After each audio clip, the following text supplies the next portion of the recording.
Hello viewers, and a warm welcome to the show this evening. I am your host Chef Andy as always, and today we're going to be making something nicely hearty, very healthy as well, and a very good alternative with of course ingredients that are very much available to you locally.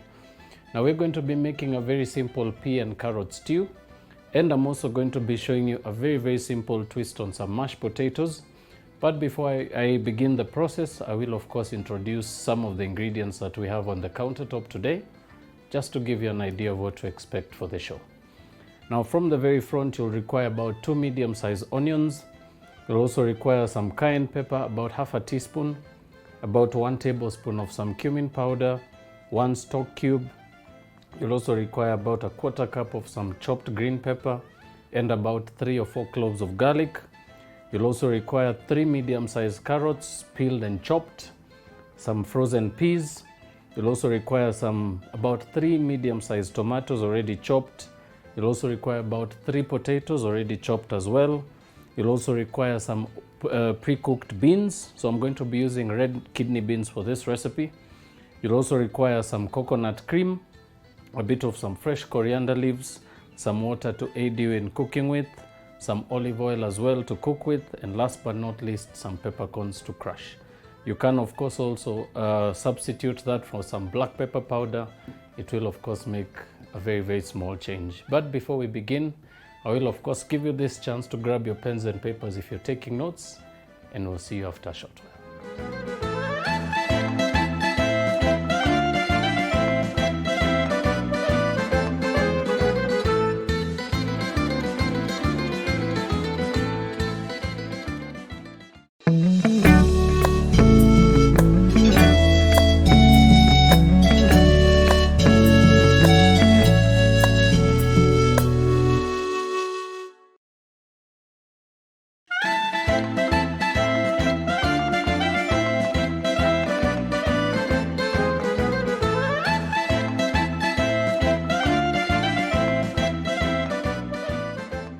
Welcome back viewers. If you're just tuning in, you've pretty much not missed out on a lot.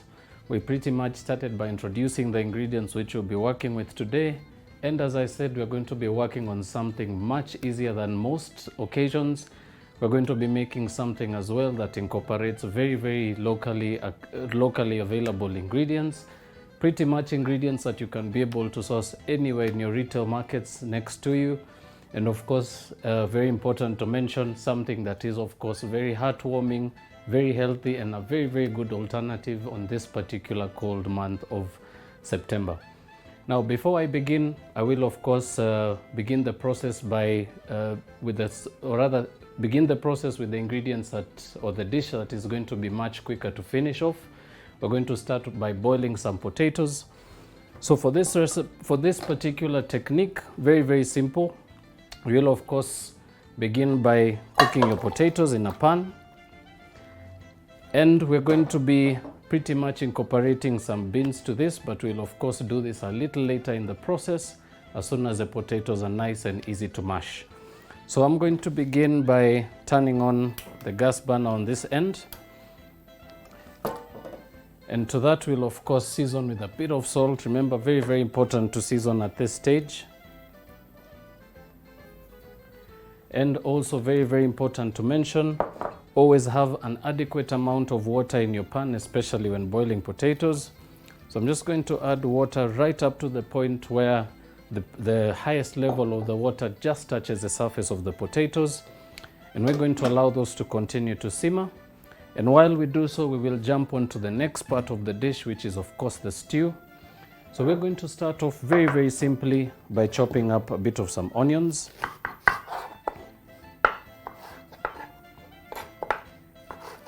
Right, simple as that. Now we'll proceed to chop those into some very small sizes. You can of course alternatively use some leeks for this particular recipe, or some spring onions.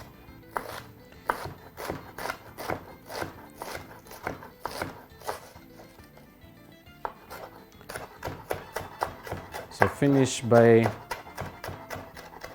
chopping off finally that last bit.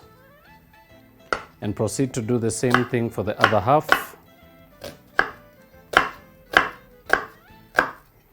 slice through the center and proceed to chop that into some small cubes and finish off that last bit, making of course sure not to waste any of your onion. Right, and once that is done, we're pretty much going to work on just one onion. As I can see, the mixture will of course only entail just one, but of course it's always very important to have at least 2 onions, just in case the ratio of your vegetables is not of course as minimal as the one we have on the set today. Right, next up, proceed to heat another pan on the side. Now we're going to also be chopping up some of our garlic. So this I'm going to chop very, very coarsely.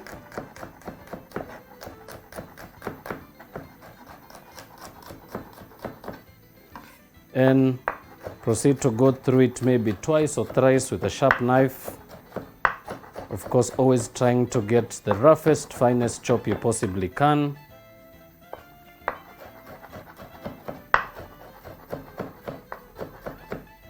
Right, once that's done, we're going to proceed to add those into our pan, but very importantly, do so right after adding some oil.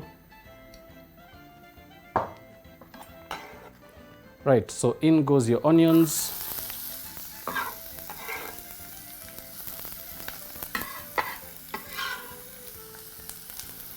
Right, simple as that. I'm just going to quickly rinse off my hands. Right, so this particular beginning part of the cooking process, proceed to saute your onions and your garlic.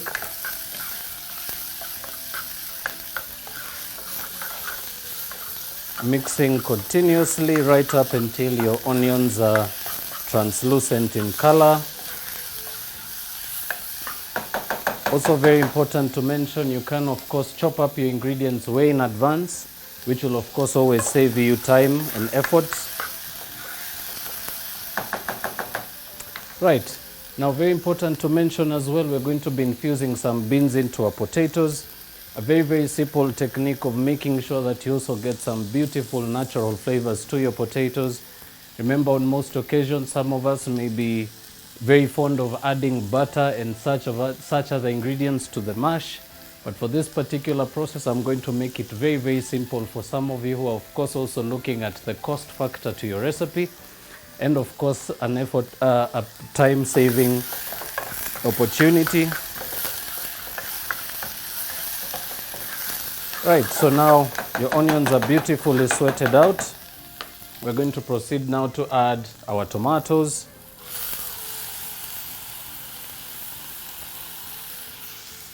And proceed to mix that through. At this stage, of course, mixing continuously as you continue cooking your stew. And this will of course aid in helping you to break down your semi-ripe tomatoes very, very quickly. You can of course also substitute the semi-ripe for the very, very ripe tomatoes. They may of course also be a little more sweeter, and they also will contain a bit more juice.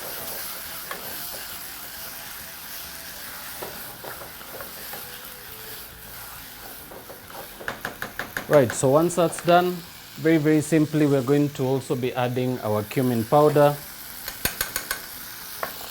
We'll also add our cayenne pepper, just to give it a bit of a kick.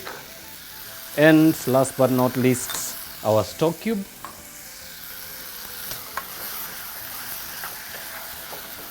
Proceed to mix that through. Of course, taking this opportunity to use your cooking spoon to break down your tomatoes. And of course, making sure as well that your stock cube is of course completely dissolved.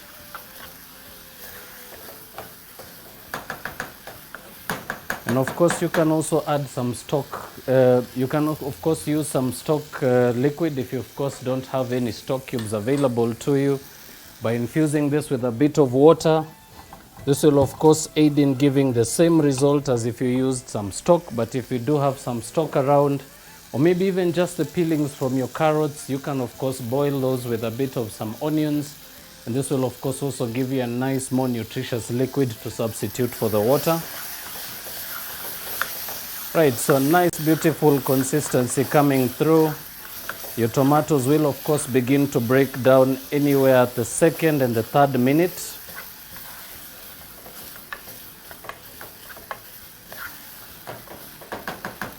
And once you get to that point, you will of course add a bit of water and proceed to mix that through once more. And you can actually at this stage proceed to cover your pot, and this will of course rush the process of breaking down your tomatoes a little bit quicker. It will of course aid also in making sure that the beautiful steam in there will also help to pretty much combine the beautiful flavors that are already forming inside your pot. And we'll of course also be incorporating a bit of some coconut cream. Now you can of course be able to find coconut cream in a tin in your supermarkets, but of course if you can't also find that, coconut milk will also work very, very nicely. If you can't also be able to find that, you can also substitute that for some fresh coconut. It will of course take you a little longer to extract the milk from the coconut, but it will of course also give a more nutritious and a very, very vibrant flavor as compared to the store-bought variety. Right, so as that continues, remember to keep mixing as you continue. Very important that you also pay attention to your mixture, making sure that you of course don't end up burning the base of your pan.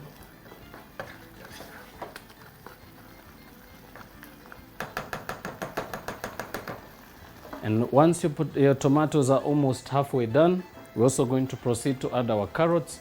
Remember, for the fact that we're going to be incorporating ingredients at the last bit that don't really need much cooking, always remember to add the ones that will take a little more time to soften up. So at this stage, your carrots will of course be able to break down very, very evenly.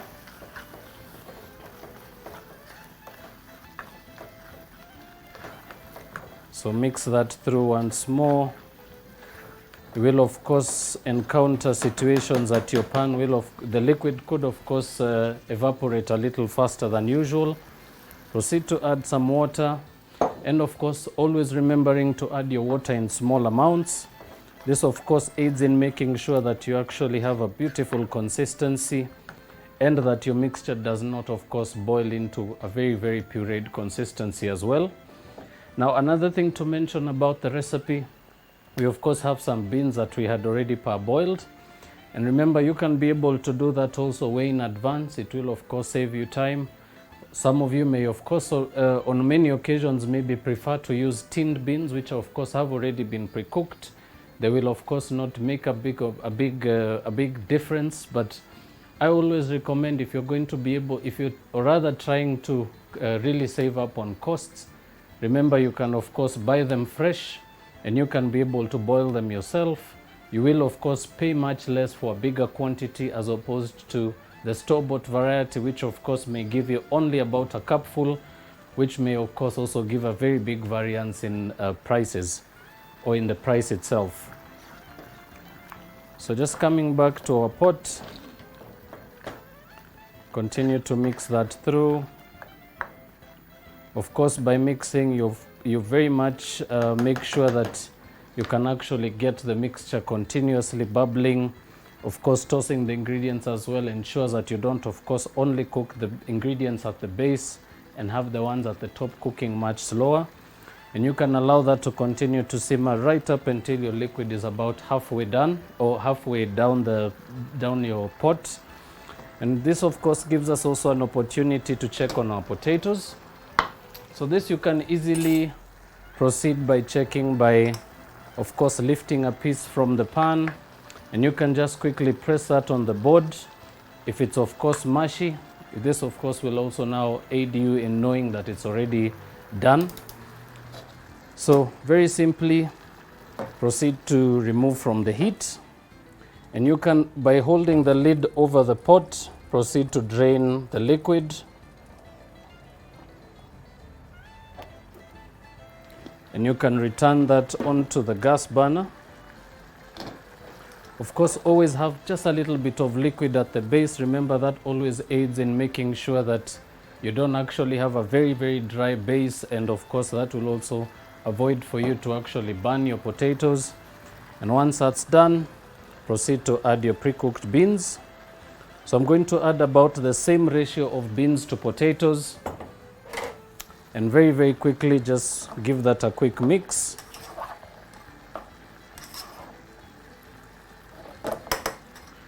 And you can just allow that to come to the heat very, very gently. Also allow for the liquid to completely be absorbed. This will of course also call for the next step. You can also now begin to start mashing the mixture together. So as I have mentioned, very, very important to have such tools as a potato masher. Remember, this can aid you in very, very many ways, and in such ways as this, it will of course aid you in getting the puree, or rather the consistency of the mash just right. So once done, we'll of course begin that, but very, very importantly, always remember to season at this point. So add a dash of salt, and very simply begin to mash everything together in your pan.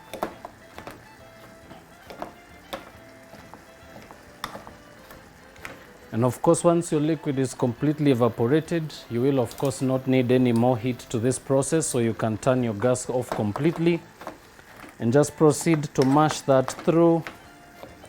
Of course, making sure to go through this for about 4 to 5 minutes, or rather right up until you have a more consistent mix and that your potatoes are also broken down completely. So you shouldn't actually have any chunks of potatoes visible to the naked eye.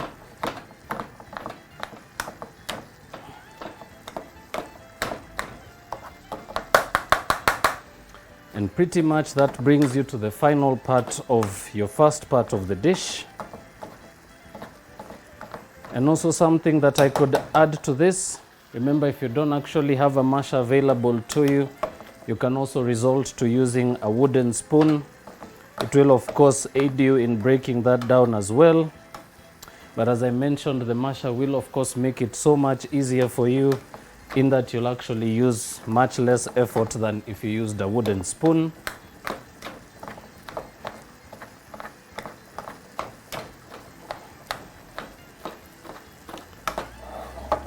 Always remember to also maybe turn your pot around, and of course making sure to always incorporate the sides. Remember, some of your chunks could actually be right underneath and you may not be able to see right through.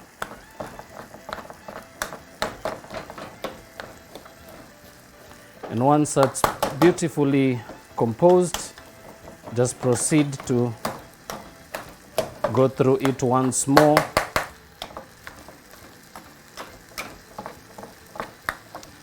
And this of course brings you to the end of the first process.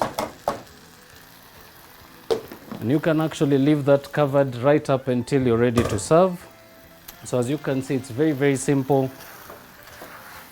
And this of course will call for you to come back to your pot with the carrots and the tomatoes. Proceed to mix through once more. And as I mentioned, your liquid will continue to cook down through the process. Once you've got about half of the liquid completely absorbed, proceed to add your green bell pepper and proceed to also add your peas. And you can now proceed to cook that at medium heat, making sure to toss the mixture as you continue.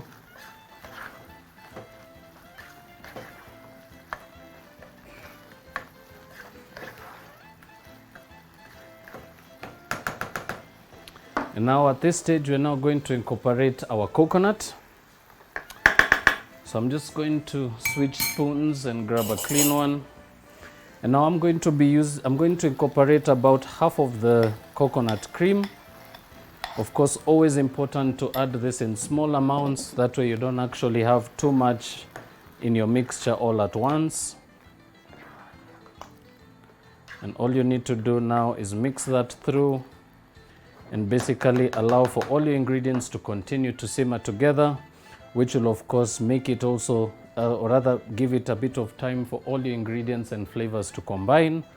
Then this is basically going to be followed by the addition of some seasoning, and last but not least, the rest of your coriander. But we of course haven't come to the last and final part. We will of course take a very quick break just to reassemble our station. But do stay tuned. We are of course going to come back later and give you some very simple plating suggestions. And I'm also going to give you some very simple and handy tips to be able to make sure that your coconut mixture or any particular stews incorporating coconut don't actually backfire on you. So please stay tuned. We'll see you in a little bit.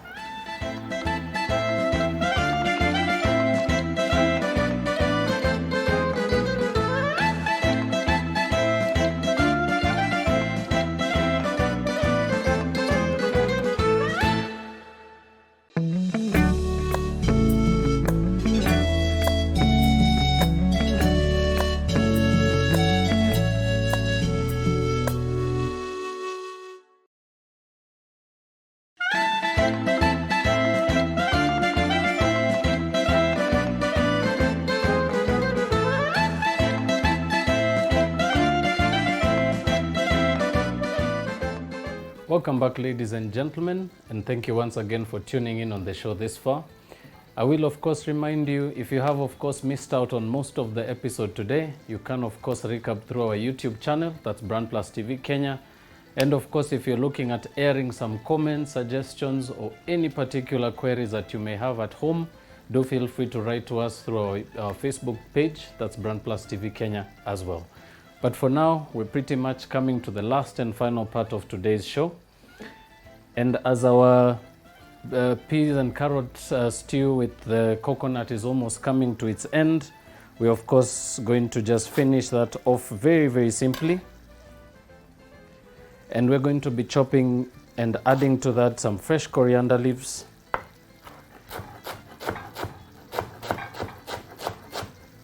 Of course, this will aid in giving both a beautiful appearance, and it will also add a nice beautiful sweetness and aroma to the dish. Now this of course has not been cooking too long. The general or full cooking time for this should be anywhere between 35 to 45 minutes, with about 20 minutes of cooking and about another additional 15 minutes of just the vegetable chopping and preparation. So this of course does constitute for one of my most simple recipes, one of my most quickest ones as well, and the simplest ones that you can be able to pull off even for a dinner for 2 or 3 people. Right, so once your coriander is in, mix that through.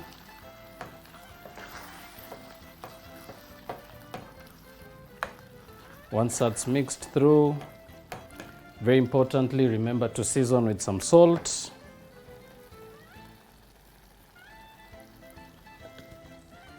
And last but not least, crush in some black peppercorns, or you can also alternatively switch that for some black pepper powder. And that is basically just to give the dish a nice, beautiful, uplifting flavor in general. And it will also complement the heat from your cayenne pepper. Right, once that's done, we pretty much are left to begin plating. And I'm going to begin the plating process by, of course, plating first the potato and bean mixture that we did a little earlier. And as you can be able to see, a nice beautiful color coming through. One particular beautiful alternative to actually serving your potatoes not plain, but of course with a bit of nutritional addition to it and a beautiful presentation to add. So into a plate or a bowl, you can proceed to scoop your potato mixture. And as I said, this particular process will go way ahead of time, and of course making sure that you can serve maybe 2 to 3 people, or even maybe 3 to 4 kids all at once.